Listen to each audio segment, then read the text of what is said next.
Al-hiwar ahamiyatul vaqt. Suhbat vaqtning ahamiyati.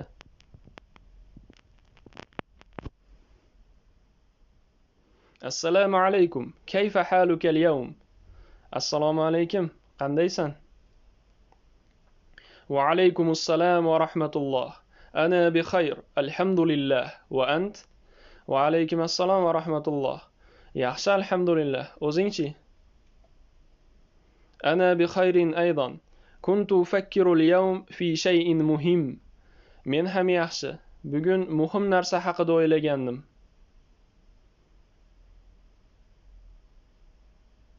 وما هو؟ ونما؟ الوقت. نشعر أحيانا أن الوقت يمر بسرعة ولا نعرف كيف نستخدمه بشكل جيد. وقت. gohida vaqt tez o'tayotganini sezamiz va qanday qilib yaxshi foydalanishni bilmaymiz.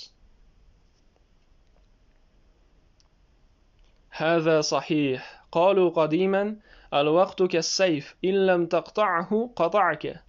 Bu to'g'ri. Oldingilar aytar edi-ku, vaqt qilich kabi, agar uni kesmasang, seni kesadi. نعم. وأشعر أن كثيرا من الناس يضيعون أوقاتهم في أشياء لا فائدة منها. Ha. Va men insonlarni ko'pini o'z vaqtini foydasi bo'lmagan narsalarga zoyi qilayotganini sezaman.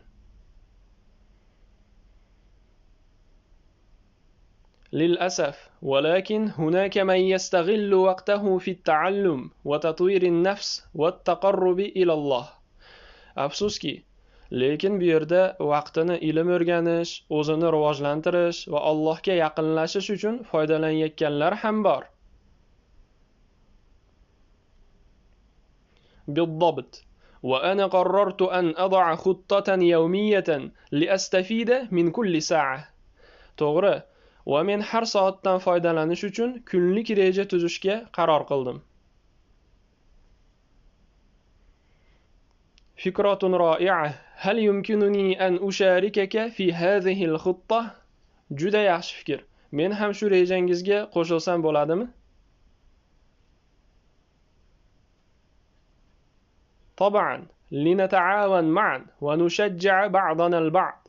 Albatta, kel bir-birimizga yordam beraylik va bir-birimizni qo'llab-quvvatlaylik.